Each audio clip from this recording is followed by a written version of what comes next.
Hello दोस्तों, नमस्कार। स्वागत है आप सबका हमारे YouTube चैनल पर। बहुत महत्वपूर्ण वीडियो के साथ में उपस्थित हूं। चतुर्थ श्रेणी भर्ती 2025 के संदर्भ में ये वीडियो होने वाली है। कट ऑफ को लेकर के, पेपर्स का लेवल, नॉर्मलाइजेशन, किस विषय ने आपको परेशान किया, इन समस्त पॉइंटों पर जो है यहाँ पर मैं चर्चा करने वाला हूं। सबसे पहले बात आएगी कट ऑफ की। सर, तो कट ऑफ की बात करें तो देखो, विद्यार्थियों के काफी सारे कॉल मैसेज आ रहे थे कि सर आप भी एक वीडियो इस चैनल पर कट ऑफ की बनाइए, थोड़ा सा हम जो है उससे आकलन कर सके। तो बेटा, ये कट ऑफ की वीडियो है, एक अनुमानित कट ऑफ है। ऐसा कोई पाप नहीं कर रहे, कोई गुनाह नहीं कर रहे, कोई गलत बात नहीं कर रहे। बस ये है कि जो हमें लगा, जो विद्यार्थियों का पेपर था, जो विद्यार्थियों ने हमें जो है रिप्लाई किया, जिस प्रकार से विद्यार्थियों ने हमें अपना स्कोर बताया और काफी सारे यूट्यूब चैनल्स की वीडियो को देख करके हमने जो अनुमान लगाया है, वो अनुमान आप लोगों के लिए मैं बता रहा हूं। कट ऑफ सबसे पहली बात तो कट ऑफ पर आती है कि कट ऑफ कम रहेगी। सर, अब सर कम क्यों रहेगी, उसके क्या कारण हैं कम रहने के? तो कम रहेगी सर, उसके कारण ये हैं।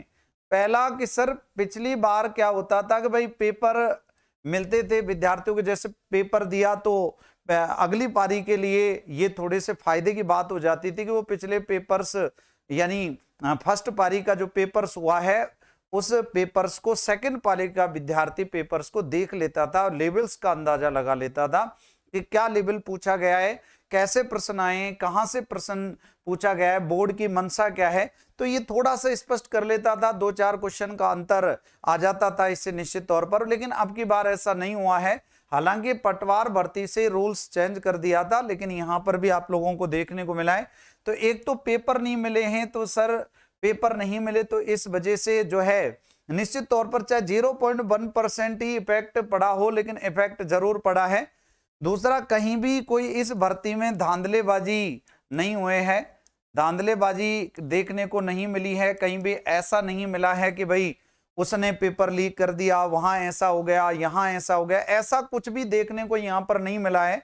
एक आप लोग थोड़ा सा ये भी स्पष्ट कर लें कि पिछली बार क्या था कि यूट्यूब वाले पेपर सॉल्यूशन करवा रहे थे, ठीक है, हमने भी पेपर सॉल्यूशन करवाए थे, लेकिन इस भर्ती का किसी ने पेपर सॉल्यूशन नहीं करवाया था। जब जब 19 से 21 सितंबर के बीच में पेपर आयोजित करवाया जा रहा था, 6 पारियों में ये पेपर हुआ है, तो उस दौरान यूट्यूब पर कोई भी नहीं आया। उसका कारण ये एकमात्र था कि भाई स्पष्ट बोर्ड ने निर्देश दे दिया था, नियमावली में स्पष्ट कह दिया था कि भाई कोई भी पेपर को सॉल्यूशन नहीं करवाएगा, किसी प्रकार की सोशल मीडिया पर पोस्ट नहीं डालेगा। तो देखो, ये विद्यार्थी अंदाजा नहीं लगा पाए, जो बाद के कह सकते शिफ्ट के विद्यार्थी थे, वो अंदाजा नहीं लगा पाए कि भाई कैसा पेपर था, किस प्रकार का उसका लेवल रहा, ठीक है ना। हालांकि उनकी फोन के माध्यम से कोई बातचीत हो गई हो तो बात अलग है, ठीक है। नेक्स्ट, चौथा जो सबसे बड़ा पॉइंट है सर, पटवार भर्ती है। इसके अलावा वीडियो अभी एक एग्जाम होना है। इसके अलावा सर राजस्थान पुलिस है, ठीक है ना सर। इसके अलावा और भी कई सारी भर्तियां हैं, चाहे मैं बात करूं, ध्यान रखना, जेल प्रहरी की। तो ये भर्तियां ऐसी भर्तियां हैं दोस्तों, ध्यान रखना, जो ऑलरेडी, ध्यान रखें, या तो संपन्न हो गई हैं या संपन्न होने वाली हैं। और आप लोगों को पता है, एक विद्यार्थी चतुर्थ श्रेणी में सेलेक्ट हो और एक विद्यार्थी पटवार में सेलेक्ट हो। तो पटवार में सेलेक्ट होने वाला विद्यार्थी चतुर्थ श्रेणी ज्वाइन नहीं करेगा, पटवार भर्ती को ज्वाइन करेगा दोस्तों, ठीक है ना। तो ये लगभग लगभग अप्रोक्स ये मान लो कि भाई 20 से 25 हजार जो पद हैं, ये 20 से 25 हजार पद आपकी इस वैकेंसी पर इफेक्ट डालेंगे, याद रखना। क्यों सर? क्योंकि अगर मान लो आप दुगने में पास हुए, हालांकि देखो आप लोगों ने देखा जेल प्रहरी में रिजल्ट क्या है, 2 लाख बच्चों को पास कर दिया। खैर, ऐसा अगर आता है, जैसे मान लो पशु परिचर में क्या आया, पशु परिचर में बहुत सारे विद्यार्थियों को पास किया गया था, अगर ऐसा हुआ तो बात अलग है। नहीं तो आपको पता है जितने पद हैं तो दोगुना तो विद्यार्थी लेना ही है। तो 1 लाख विद्यार्थी या 1.25 लाख विद्यार्थी तो इनको लेना ही है। अब 1.25 लाख विद्यार्थी अगर ये लेते हैं तो 54,000 तो उनमें से सिलेक्ट ऑलरेडी है, और अगर कुछ विद्यार्थी इसमें चले गए तो ये भी आप लोग मान लेना कि 25 से 24,000 विद्यार्थी और सिलेक्ट होंगे। तो इसको आप 54,000 वाली वैकेंसी मत मानो, इसको 70 से 75,000 वाली वैकेंसी मानो आप, ठीक है। तो सर ये भी एक इफेक्ट डालेगा। तो इतने सारे पॉइंट है सर, और भी बहुत कुछ इन पर कहा जा सकता है। एक ये भी एक पॉइंट है सर कि देखो जिस प्रकार से पेपर का लेवल था, माना था कि भाई पेपर का लेवल कि भाई इजी आएगा, उस हिसाब से पेपर का लेवल इजी नहीं था। एक और कारण है कि सर सिलेबस बहुत बड़ा था, विद्यार्थियों से सिलेबस ही कवर नहीं हो पाया था। मैथ साइंस वाले विद्यार्थी जीके में फंसते हुए नजर आ रहे थे, और आर्ट्स वाले विद्यार्थी जो है वो मैथ साइंस कंप्यूटर और इंग्लिश जैसे विषयों में फंसते हुए नजर आ रहे थे, है ना। ऐसे विद्यार्थी इस प्रकार के प्रश्नों को या इस सब्जेक्ट के प्रश्नों को अटेम्प्ट नहीं कर पा रहे थे। काफी सारे विद्यार्थियों से बात हुई तो किसी ने कहा कि सर अंग्रेजी जो है हमारी वीक थी, उसके प्रश्न नहीं हम हल कर पाए थे, कंप्यूटर के प्रश्न नहीं कर पाए थे, या फिर मैथ साइंस के प्रश्न जो है हमसे कम हुए थे।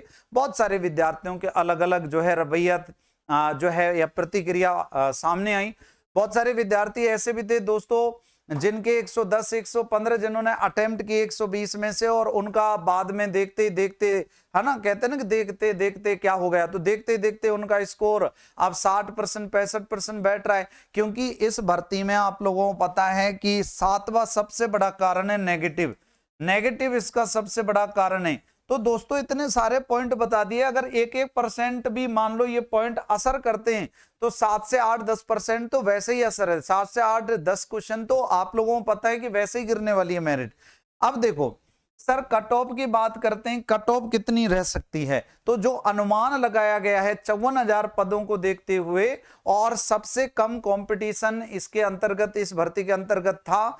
25 लाख भले ही फॉर्म भरे गए हों, अनुपस्थिति एक देखो ये भी कारण है कि अनुपस्थिति बहुत ज्यादा थी। विद्यार्थियों की अनुपस्थिति की बात करूं मैं तो लगभग अप्रोक्स ये मान लीजिएगा 15 से 17% विद्यार्थी अनुपस्थित थे दोस्तों, याद रखना ये सबसे बड़ा फैक्ट था। 15-17% यानी 19 से 20 लाख विद्यार्थियों ने केवल पेपर दिया था, ये बहुत बड़ा फैक्ट है। अब देखो कट ऑफ क्या आपकी हो सकती है, कैटेगरीज लिखी है एक तरफ, मैंने प्रश्न लिखे हैं, अंक नहीं लिखे हैं दोस्तों, प्रश्न लिखे हैं। जनरल मेल की हो सकती है 80 से 85 क्वेश्चन, और फीमेल की 75 से 80 क्वेश्चन हो सकती है, इससे 2 कम या 2 ज्यादा, है ना, हो सके तो। अगर मार्क्स में देखें तो मार्क्स जो हैं वो हो सकता है 3-4 मार्क्स कम या 3-4 मार्क्स ज्यादा हो सकते हैं। ओबीसी की मेल की 75 से 80, फीमेल की 70 से 75 अगर स्कोर है, इतने प्रश्न हैं तो बहुत अच्छा स्कोर उनका है। प्रश्न बताए मैंने, ना कि अंक बताए हैं। ईडब्ल्यूएस की मेल की 70 से 75 और फीमेल 65 से 70। वहीं एमबीसी में मेल अगर कैंडिडेट है तो 70 से 75 क्वेश्चन, और अगर फीमेल कैंडिडेट है तो 65 से 70 क्वेश्चन। दोस्तों एससी में अगर मेल कैंडिडेट है कोई तो 65 से 70 क्वेश्चन, अगर फीमेल कैंडिडेट है कोई तो 60 से 65 क्वेश्चन, बहुत अच्छा स्कोर है। अगर एसटी में मेल है तो 55 से 60 क्वेश्चन, और फीमेल है तो 50 से 55 क्वेश्चन, बहुत ही अच्छा स्कोर है, मैं ये कहता हूं, ठीक है ना। वो बात अलग है, अब कोई कहेगा ज्यादा जाएगी, कोई कहेगा कम जाएगी, कोई कहेगा कि भाई ऐसा हुआ वैसा हुआ। तो दोस्तों ये सब कारण मायने नहीं रखते।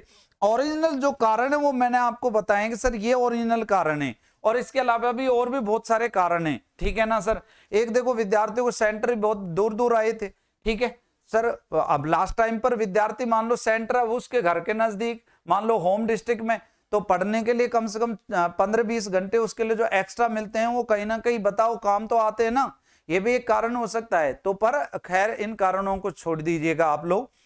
तो सर कट ऑफ पर ये बात हो ली। अब पेपर्स के लेवल पर, तो जिस प्रकार का हम लोग पेपर सोच रहे थे उस प्रकार का पेपर नहीं आया, और थोड़ा ठीक ठाक लेवल इसका मेंटेन जो है किया गया था।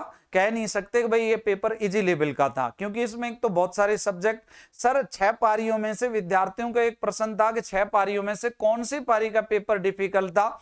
तो दोस्तों मैं ये कहूं कि पेपर संतुलित थे सारे के सारे, 6 पारियों के जो पेपर थे, ठीक है ना, वो पेपर संतुलित थे सारे के सारे। मैं ये कह सकता हूं, स्पष्ट नहीं कहा जा सकता कि फर्स्ट पारी का कठिन था या सेकंड पारी का कठिन था, या 19 तारीख का कठिन था, या 20 का या 21 तारीख का कठिन था, है ना। 6 पारियों के पेपर लगभग संतुलित थे। अगर नॉर्मलाइजेशन होता है तो निश्चित तौर पर 1-2-4 अंकों का कोई अंतर आ गया तो कह नहीं सकते, नहीं तो इतना कोई खास अंतर आएगा नहीं।